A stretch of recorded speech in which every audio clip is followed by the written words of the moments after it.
أعوذ بالله من الشيطان الرجيم. بسم الله الرحمن الرحيم. ومن لم يستطع منكم طولا أن ينكح المحصنات المؤمنات فمما ملكت أيمانكم من فتياتكم المؤمنات والله أعلم بإيمانكم بعضكم من بعض فانكحوهن بإذن أهلهن وآتوهن أجورهن بالمعروف محصنات غير مسافحات ولا متخذات أخدان فإذا أحصن فإن أتين بفاحشة فعليهن نصف ما على المحصنات من العذاب ذلك لمن خشي العنة منكم وأن تصبروا خير لكم والله غفور رحيم. ومن لم يستطع منكم او څوک چې طاقت نه لري دستاسونه طولا د مالدارې ان ينكح المحصنات دا چې دی نکاح کی المحصنات آزاد ښځو سره المؤمنات ایمان والو سره فمما ملکت ایمانکم پس نکاح دیو کی بعض آئی سرا چی مالکان شوی دی خلاسون استاسو من فتیاتکم المؤمنات دا وینزو استاسو مؤمنانونا والله اعلم بی ایمانکم اللہ تلا خپویگی پا ایمان استاسو سرا بعدکم من بعد استاسو دا بازو ندی فانکحوهن پس تاسو نکاحو کے دی وینزو سرا بإذن اہلہن پا اجازت دا مالکانو دا دی سرا وآتوہن اجورہن او تاسو ورکے دیتا مہرون دا دی بالمعروف دا دستور موافق محصنات پا داسی حال کی چی نکاح کرا وستلی شوی غیر مصافحات نوی بدکاری کون کی ولا متخذات او نوی جوڑون کی اخدان پٹو دوستانو لرا فیدا احسن پس کلا چی دی پا نکاح کرا وستلیشی فین اتین بفاحشت پس کچر دی راتلو کی پکار د بے حیاء سرا فعلیہن پس بدی باندی دے نصف ما علی المحصنات نیم دا آغی چی پا آزاد خزو باندی دے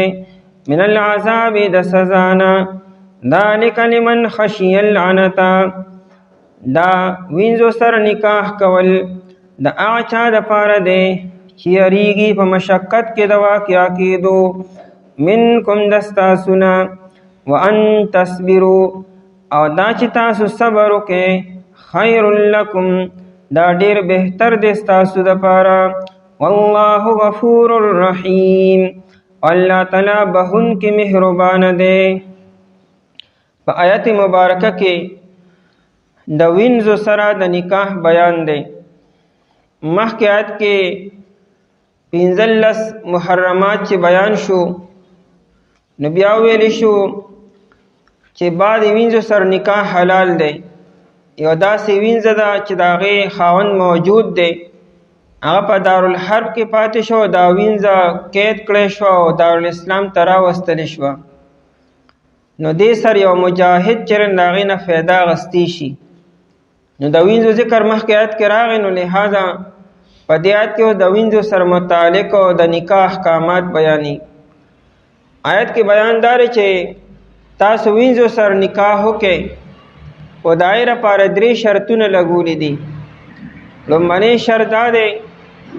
چې وینځې سره نکاح الاړې کوئ چې کله ستاسو د آزادې ښځې سره د نکاح طاقت نی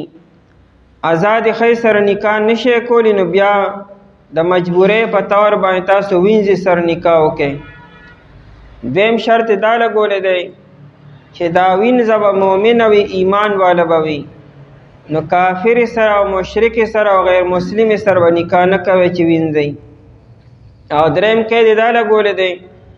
چې وینځې سره هغه وخت کې نکاح وکړئ چې کله تاسو صبر نشئ کولی د آزاد ښځې طاقت هم نشته او که وینځې سره هم نکاح نه کوي نو ګناه کې به مبتلا شي. خواهش او شهوت دونه غالب شوی دی چې مجبوري ده. نو د مجبورۍ په ټایم کې بیا تاسو خیر دی وینځې سره نکاح وکړئ. دا 3 قیدونه او 3 شرطونه چې دي نو زمونږ دا 3 واړه امامان، امام شافعي او امام احمد بن حنبل او امام مالک صاحب، هغوی وي چې وینځې سره به نکاح الای کوي چې کله دا 3 شرطونه نه چې آزاد ښځې سره طاقت نشته، په ګناه کې واقع کېږي او ایمان والا وینځه ده، نه یې سره بیا نکاح وکړه. نو هغه وي که چې ستا د آزادې ښځې طاقت وي نو بیا وینځې سره نکاح نشي کولی، جایز نه دی سره. دارنګه که چېرې ته په ګناه کې نه مبتلا کېږي، حالات نارمل دي، نو بیا هم نکاح نه کوي وینځې سره. او دریم دا چې د ایمان والا وینځې نه علاوه غیر مسلم سره او کتابي سره هم نکاح نشي کولی. زمونږ امام ابو حنیفه رحمت الله علیه وی دا 3 شرطونه دي خو دا ترجیحاً دي، یعنی بهتر دا دی چې آزاد ښځې سره نکاح وکړه. خو که د آزاد ښځې سره طاقت نشته نو که طاقت دې شته او که نشته بیا وینځې سره نکاح کولی شي. خو بهتر دا ده چې لومبې ته آزاد ښځې سره نکاح وکړه. دا نه که ستا د آزاد ښځې سره د نکاح طاقت وي او بیا هم ته وینځې سره نکاح کوې نو امام صاحب کولی شي، خو بهتر نه ده. دارنګه که یو انسان نارمل حالت کې ګناه کې د مبتلا کېدو څه خطره نشته او بیا هم دې وینځې سره نکاح کوم نو امام صاحب کولی شي. او دارنګه د ایمان والا نه علاوه کتابیه ده، یهودیه را او نصرانیه را سره هم نکاح کولی شي. زموږ امام ابو حنیفه رحمت الله علیه دا 3 شرطونه مني، خو په طریقې د استحباب سره اولویت سره مني چې بهتر دا دی چې په دې باندې عمل وکړه. مسله دا ده چې یو سړی خپل وینځې سره نکاح نشي کولی، چې کومه وینځه یو مجاهد ته په مال غنیمت کې میلاو شوه، دی به اوس په خپله نکاح نه کي، یا دا وینځه تا په پیسو باندې واغسته نو تی مالک شوي، نو اوس به سره دا مولا په خپله نکاح نه کي،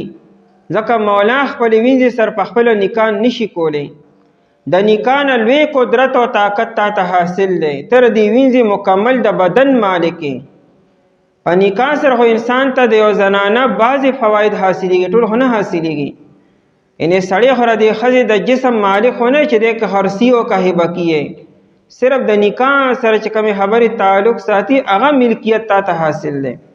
خو چې وینځه که تا واغسته او یا تا ته په مال غنیمت کې میلاو شوه نو ته د هغې د ټول بدنو د منافعو د فایدو د حقوقو د هر څه مالک یې. نو دا د سټ دا ملکیت چې دا د نکاح د ملکیت نه قوي او مضبوط دی، نو لهذا ته به نکاح ورسره بیا نه کوې. که د مولا ورسره د نکاح اراده وي نو لومبې به دا ازاده کړي دا وینځه، چې ازاده شوه نو بیا دې ورسره نکاح وکړي او بیا ورسره نکاح کول بهتر دي. نو چې کومې وینځې سره به نکاح کوې نو د بل چا وینځې سره به نکاح کوې، وینځه د بل چا ده او تی په نکاح کې راولې، نو اوس مالک به هغه مولا به هغه او ستا به صرف منکوحه به یي، نو تا سره به نه اوسېږي خپل مولا سره، دا خدمت به کي، هغه به کارونه کي، خو صرف ستا په نکاح کې راله، شپه ورځ به هغه سره تېري. که مولا دې وینځه نجات ورکړي چې دا هم ستا زوج دی او خاوند دی هغه لاړه شه نو ټیک ته، خو که هغه وي نه نو دا سړی په زوره نشي راوستی. نو وینځه خپله بني دا پردی به وي. نن سبا خو پوره دنیا کې د وینځې تصور د سره دی وخت کې نشته، ځکه چې کله جهادونه شروع نو وینځې به راتلې، غلامان به راتللو. چې کله جهاد د دنیا نه تقریبا ختم شو نو د هغې یو نحوست دام راغی د ګناه چې هغه د وینځو تصور هم ختم شو. نن سبا وینځې نشته، دا نوکرانې په کورونو کې یا تا دا وینځې نه دي، دا انسان دپاره داسې نه حلالېږي. ټول انسانان دی وخت کې آزاد دي، سو غلام دی وخت کې نشته دی. آیت کې د وینځو احکامات بیانې. ومن لم یستطع منکم، او څوک چې طاقت نه لري د ستاسو نه، طولن،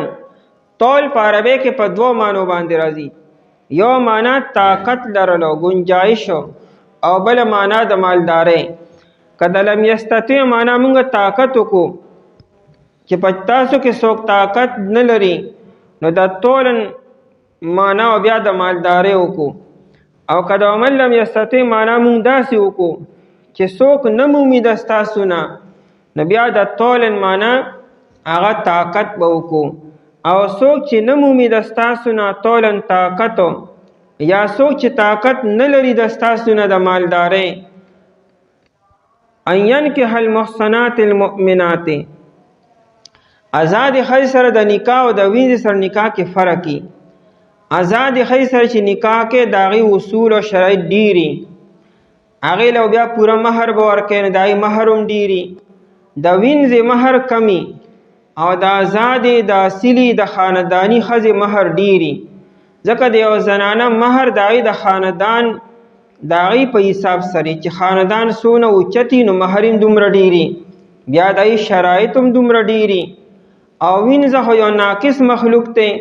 نو د هغې بیا مهر دونه ډېر نی شرایط او ضوابط هم دومره نی. دویم دا چې آزاد ښځې حقوق هم ډېر دي او د وینځې حقوق دا کم دي. نه وینځه دونه مطالبه کوي او نه مولا دونه مطالبه کوي ځکه وینځه خو یې مولا سره تا سره کور کې ده نه مولا تا ته راپرېږي نه نو پته یې نفقه هم نشته اوسو نو سکنه هم نشته. سکنه او نفقه رهایش او خرچه خو د ښځې هله واجبېږي چې کله ښځه ستا له کور ته راله چې کله دا ستا کور ته راله تا بندیوانه کړه په کور کې نو په سړي باندې د دې نفقه واجب شو خرچه کولو او دې له به رهایش او سکنه به ورکړي. نو وینځه خو تا له کور ته سر راځي نه خو مولا سره هلته اوسېږي نو پته یې نفقه هم نشته 3 ټایمه خوراک هم نشته او دارنګې رهایش ورکول هم نشته نو کار یې آسان دی. دارنګې دا آزاده ښځه چې هغه د خپل حق په خپله مطالبه کولی شي ستانه او وینځه خو د خپل حق په خپله مطالبه نه کوي خو د هغې مولا به ستانه مطالبه کوي نو دې وجې نه د آزادې ښځې سره نکاح شرایط ډېري او د وینځې هغه کمي. نو څوک چې طاقت نه لري د ستاسو نه ان ينكح المحصنات المؤمنات دا چې دی نکاح وکړي ان ينكح لان ينكح المحصنات د دې خبرې چې دی نکاح وکړي المحصنات دلته کې محصنات په معنا د آزادو ښځو سره.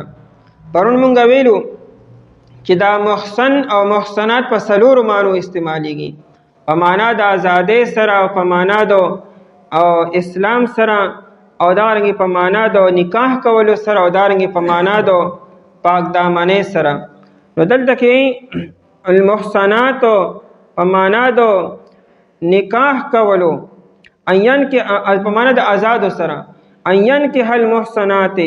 چې دی نکاح وکړي آزادو ښځو سره او المؤمنات چې دا آزاد ښځې ایمان والوي.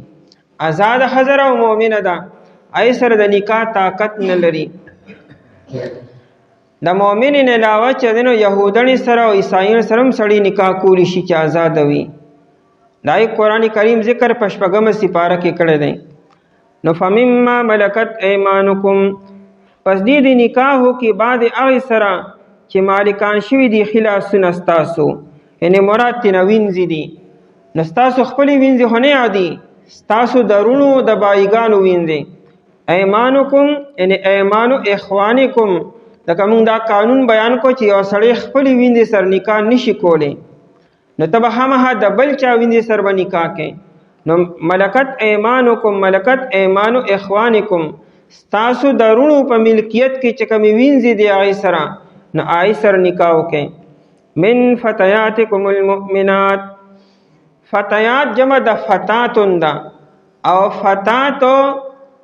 جوانی تم وی خادمی تم وی او وینځې تم وی. نو من فتیاتکم المؤمنات اسې معنی خو ستاسو جوانانی نو دلته کې مراد تېنه وینځې دي ستاسو د ایمان والو وینځو نه یعنی ایمان والو وینځو سره تاسو بیا نکاح وکړئ. د دې مطلب دا نه دی چې ګنې که ایمان والا نی نو ګنې نکاح سره نشي کولی. مونږ ووایو چې یهودنې وینځې سره هم نکاح کولی شي او عیسایي سره هم کولی شي ها غیر مسلمې سره بیا نکاح نشي کولی. کفر او بت پرست او شرک والا او غیر آسمانی مذهب والا سره بیا نکاح نه ازادي سره کولی شي او نه هغه وینځ سره کول شي خو غیر مسلمه وینځ ساتل شي ځان سره یو داسې وینځره چې غیر مسلمه ده آسماني مذهب یې نشته نو د وینځ په حیثیت ساتل شي خو نکاح ورسره نشي کولی من فتياتكم المؤمنات دا وینځ ستاسو د ایمان والو نه والله اعلم بإيمانكم الله تعالی خپويږي په ایمان ستاسو باندې دا وی که ضرورت ته او نکاح کې نو بیا وینځ سر نکاح سپک مګنا پدې کې عیب او آر مګنا دام د الله یو مخلوق ته دا موي چې دا خو وینځ ده او زه خو دې سره برابر نیما نو ګوره اصل د الله پنځ باندې مرتبه د انسان په ایمان او په تقوا باندې ده الله تعالی تاسو د جسم ته او د شکلونو ته دې خبرو ته نه ګوري دنه ایمان ته ګوري او دارنګ تقوا ته ګوري کې دې شي په آزاد انسان کې دونه تقوا او دونه ایمان مضبوط نه چې څونه په دې وینځ کې ایمان مضبوط او تقوا پکې ډیره ده اسه بلا شی واقعات راغلي دي چې د وینځ تقوا د آزاد انسان نه سیوا وي نو دې ظاهر ته بیا مګورئ که ضرورت ته او موقع جوړیږي نو بیا خیر د نکاح سره کوي اصل کې عرب چې وو نه عربو کې دا یو مصیبت مو چې دی با وینځ سره نکاح نه کو او کچابو کو نه دا بدی ډیر لوی ګناه غنو او ډیر لوی عیب به غنو هغه سړي به ډیر پیغور او تانی ور کوي چې تا وینځ سره نکاح کو عبد الله ابن رواحه رضی الله تعالی عنہ وینځوا نو دا آزاد کړه نو بیا سره نکاح وکړو نو خلکو لډیر لوی پیغور کو تانی ور کولی چې تا وینځ سره نکاح کو تا خو د مونږه پوزه کټ کړه دا ډیر د عیب کار تا وکړو نو عربو به دا خبر د عیب غنله نو قرآن عیب یې مګنئ گویا کې قرآن وی چې اے عربو تاسو خو ټول د وینځ اولاد یې نه څنګه تاسو وینځ تسپک ګورئ دا ټول د ام هاجر بیبي اولاد دی اسماعیل علیه السلام د بیبي هاجر نه پیدا دی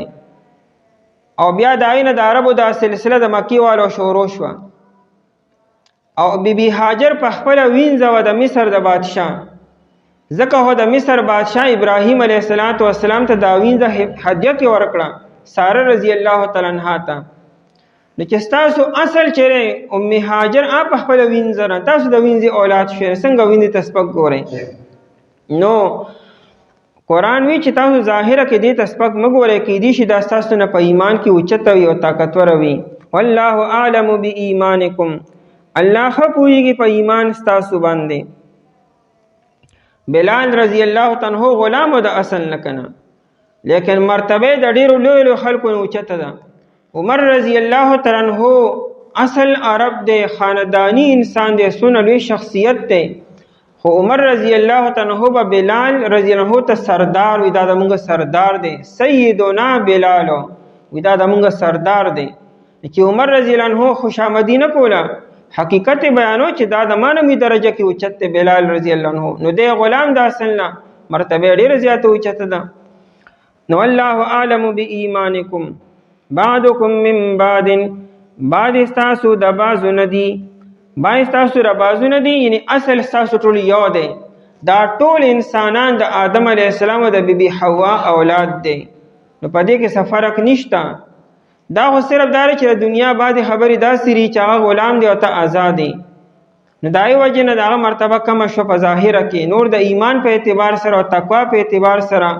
او آخرت کې د جنت د استحقاق په اعتبار سره بیا دا فرق نشته چې دا آزاد دی او دا وینځه ده فنکحوهن اوس چې وینځ سر نکاح کوي دا هم شرایط دي چې وینځ سر نکاح کوي نو وینځ په خپل تاسو سر نکاح نشي کولی د وینځ مولا چې د آقا هغه به اجازه ورکړي نو الهغه به وینځ تاسو سر نکاح کوي یا وینځ د خپل مولا د اجازه نه بغیر نکاح نشي کولی او کوي کو نو چې مولا ته پته ولګیدا کاوی چې تاسو چاوي چې نکاح کوو نکاح مات شو او کاوی چې زه خدي کړی دي نو نکاح نافذ شو دارنګ غلامم د خپل مولا د اجازه نه بغیر چا یو جنې سر نکاح نشي کولی او د خپل مولا نه اجازه تهلی الای به نکاح کی فنکحوهن پس تاسو نکاح کې دي سره امر د پاره د وجوب نه دی د استحباب دی کچره کوي نو کول شي اجازه ته سره په باذن اهلهن په اجازه د مالکان و دي سره د مالکانو د اجازت نه بغیر به نکاح نه کوي دي سره. وآتوهن اجورهن، او چې نکاح سر کوي نو مہر به ورکوي. ګورئ مفتو کې تعلق به سره نه قایموي، دام باقاعده نکاح دی، دې هم باقاعده مہر مقرریږي لکه څنګه چې د آزادې ښځې باقاعده مہر وي. او ورکې تاسو دي ته اجورهن مہرونه د دې بالمعروف، د دستور موافقو. د هر علاقې خپل دستور وي، د هغې دستور موافق که مہر کم دی او که ډېر دی او که درمیانه دی اوله ورکوي. خو دا مہر به دې له نه ورکوي، ځکه مہر به مولا له ورکوي. وینځه خپل مہر به په خپله نالي، د وینځه مہر به د هغې مولا ته ملاویږي، آقا ته ملاویږي. نو وآتوهن یعنی وآتو اهلهن، د دې مالکانو ته ورکوي اجورهن مہرونه د دې بالمعروف دستور موافقو. خو قرآن کریم آتوهن وی، نو مہر خو اصل کې د ښځې حق دی، ښځې ته ملاویږي، که وینځه ده او که آزاده ده. خو دلته کې چونکې دا وینځه د خپل ځان په خپله مالکه نه ده، د مولا په ملکیت کې ده، نو ځکه دا مہر مولا ته میلو شو. ورنه که چې دا وینځه نه وي نو دا مہر به دې ته په خپله میلاوېدو. محصنات درې قیده لګي قرآنو چې د وینځې سره نکاح به کوئ نو ګورئ صحیح نکاح به کوئ، اسې تعلق به نه قایموئ. محصنات په داسې حال کې چې نکاح کې به راوستلی شي، باقاعده نکاح به ورسره کوئ چې هغه ایجاب او قبول او باقاعده دوه ګواهان به پکې موجود وي. غیر مصافحات نه به یې بدکاري کوونکې، یعنې دا وینځې به بدکارۍ په اراده به تاسو نه راولئ چا سره خبره وکړئ دومره پیسې به درکړم دونه تعلق به قایم کو، داسې به نی. غیر مصافحات نه به یې بدکاري کوونکې، ولا متخذات اخدان. قرآن دا قیدونه ځکه لګي چې وینځه به پرده نه کي. دا خو د وینځو ماحول نشته، ورنه چې وینځه موجودي نو وینځه چې د کوره بار وځي نو مخ به نه پټي، دا مخ کولو ساتي چې فرق وشي د آزادې او د وینځې په منځ کې. نن خو الله دې معافي وکړي، آزاد خو د وینځو کارونه شروع کړو. ورنه عمر رضی الله تعالی عنہ په مدینه منوره کې ګرځېده او چې چرته وینځه به وي دای به مخ پټ کړو نو په کوړه باندې به واري مخ کاره کا، د آزاد خو په شان بنو اوسېږي. نو دا وینځي چونکې کارونه کوي نو کدی مټې وخی نو خیر دې څه خبره نه را، کدی لاسونو ته وکتل نو په دې کې ګناه نشته، مخ ته کتو کې هغه ګناه نشته. د دې مثال به داسې آزاد ګرځي به نوکرانو په شانتي کارونه به تعالی کی د بارو. د دې باقاعده میلې به وي، لکه میلې ته چې خلک څاروي راوړي دا به خلکو وینځې راوستې، هغې کې به خلک ګرځېده او وینځه به ځان له کتا قدو قامت ته به یې کتل او رنګ روغن ته به یې کتو ځان به یې واغسته. څنګه چې خلک څاروي ګوري ځان له اخلي، دارنګې غلامان به او ځان له به یې اغستلو. اوس چونکې وینځه بار ډېر ځي کارونو له نو کېدای شي ستا تعلق ورسره قایم شي. نو قرآن دا قیودا ځکه لګي چې هسې نه تعلق ورسره هسې قایم کې بغیر د نکاح نو داسې به نه کوې، باقاعده صحیح نکاح به ورسره کوې اوریجنلو. غیر مصافحات نه به یې بدکاري کوونکې دا وینځې، ولا متخذات او نه به یې دی جوړونکې او نیسونکې، اخدان جمع د خدنن ده او خدنن دوستۍ ته وي او اشنایۍ ته وي. اخدان پټې دوستۍ او پټې اشنایۍ، یعنی دا نه چې دا بدان له بوای فرینډ جوړي او ته بدان له ګرل فرینډ جوړی، داسې به نه کوې، باقاعده نکاح کې به راولې. فاذا احسننا پس کله چې دی په نکاح کې راوستلی شي، باقاعده نکاح دې ورسره وکړو، مهر مقرر شو، ګواهان موجود او د مولا په اجازه سره نکاح وشو، اوس دا ستا منکوحه شوه، ته به حفاظت کوې. فإن اتین بفاحشة پس کچر دی راتلو کی پکار د بے حیا سره، کفرک دی وینځ نه زنا وشوه او ثابت شو په گواهانو سره او یا دی په خپل اقرار وکړو، نو د دې به څه حکمي، نو دې ته به هم سزا ملاویږي، خو سزا به د رجم ني. دا شادي شده ستا په نکاح کې ده، آزاده ښځه او کچر زنا وکړي او شادي شدی نو رجم کیږي، به په کاڼو به سنګساریږي، خو وینځه به سنګسارونه. د وینځې او د غلام سزا هغه کوړی دي او دا کوړی به هم نیمې وي. د آزاد انسان نیمه سزا به د وینځې له او د غلام له به ورکو، چا 50 کوړی دي، د آزاد خو 100 کوړی دي، د غیر شادي شده او د وینځ او د غلام 50 کوړي دی نیمه سزا بول ورکوبه. فعليهن پس پدی باندې ده نصف ما علی المحصنات نیم د هغه چې په آزاد خزو باندې ده دا من العذاب د ما بیان ده د سزا نه. نو 50 کوړي بدیله ورکړی شي او خاوند بوله نه ورکی او نه بوله مولا ورکی. دا کار به اسلامی حکومت بکی که اسلامی حکومت نو قاضی او خلیفہ به دا اډر جاری کی چې دی وینځ له 50 کوړي ورکې. من العذاب د سزا نه. ذالک دا نکاح دا وینځ سر نکاح کولو دا دریم قید او دریم شرط جلد کې بیانی. لمن دا چا د پاره دی خشی اللعنت چې یریږي دی عنت پاروي کې په دوه معنی راځي. یو معنی مشقت او مرادی معنی زنا ده. دا زنا سړی مشقت کې ورځي دنیا کې مو په آخرت کې مو. دنیا کې ملامت کېږي با سزا به ملاويږي او آخرت کې د جهنم عذاب دی بیانو. عنتا د زنا منکم دستاسنا یا عنتا د مشقت کې د پریواتو څه مطلب د آزاد حد طاقت نشتا او خواهشات او جذبات هم دون غالب شوي دي چې صبر هم نشي کولی اسنه ګناه کې مبتلا شي. نو قرآن تیرا تعبیر د مشقت کو قرآن کریم عام طور احسن تعبیر کی غیر احسن خبر قرآن کریم نه ذکر کی خپل خپل تعبیرات کی. نه دغه د خواهش او د زنا کې د مبتلا کېدو نه قرآن کریم تعبیر د عنت کو چې مشقت کې ورزيږي نو بیا خیر د نکاح وسرو کا. او کچره مشقت کې نه ورزيږي د ګناه کې مبتلا کېدو واقعا نشتا نو بیا صبر وکا کله د توفیق در کو ځای خیر به نکاح کې کني نو خیر دک شانتی اوسېګا. وان تصبروا او دا چې تاسو صبر وکې خیر لکم بهتر دي تاسو لپاره. وینځ سر نکاح کول څه بهتر خبر نه ده خرابې پکشته دی. یو دا چې اولاد دې پیدا شون اولاد بدیم غلامانی په وینځ کې غلامان چې وینو هغه داغي نسب د مور نه ثابتېږي. که مثال ماش پلار آزاد دی او مور وینځ ده د ماشوم نسب د مور نه مور زیبم غلامی او دا ولور بم غلامی پلار ته باندې مور پسې بزي. که پلار غلام دی او مور آزاد را نو د اولاد نسب د مور نه بیا ثابتېږي نو اولاد آزاد شو. او ته آزاد خو وینځري په نکاح کې راوستا چې اولاد دې سبا پیدا شابم غلامانی نه به تا ته نه ملاويږي اب د وینځ مولا ته ملاويږي ستانه د وینځ د مولا دی بیا. بل دا چې وینځ عام طور د کور د کارونو نه خبري طور طریقه او سلیقه باندې نه پويږي ټول د مولا کارونو کې طالب وس کور آباد کی. بل دا چې تا ته ضرورت چیرې زما ضرورت دی وخت کې پوره شي لیکن مولا تا ته راپریزینا نو ته بس بیا مینتونه بکې او دا شان پریشان کېږي با نکاح د مولا وینځ ده نو خرابې پکې سي ډيري دي بیا به صبر نشي کول. لہذا فی الحال نکاح سر مکوا وان تصبروا خیر لکم او دا چې تاسو صبر وکړئ د وینځو د نکاح نه دا بهتر دي تاسو لپاره. والله غفور الرحیم الله تعالی بهون کې د مهربان دی بهون کې کچره تاسو نه خطا او شو صبر او مکو سم معمولی ګناه نه کېدو او الله تعالی معاف کی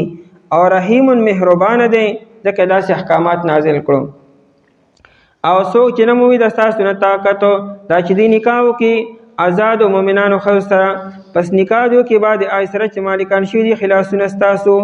د وینځو تاسو مؤمنانو نه الله تعالی خپويږي په ایمان تاسو باندې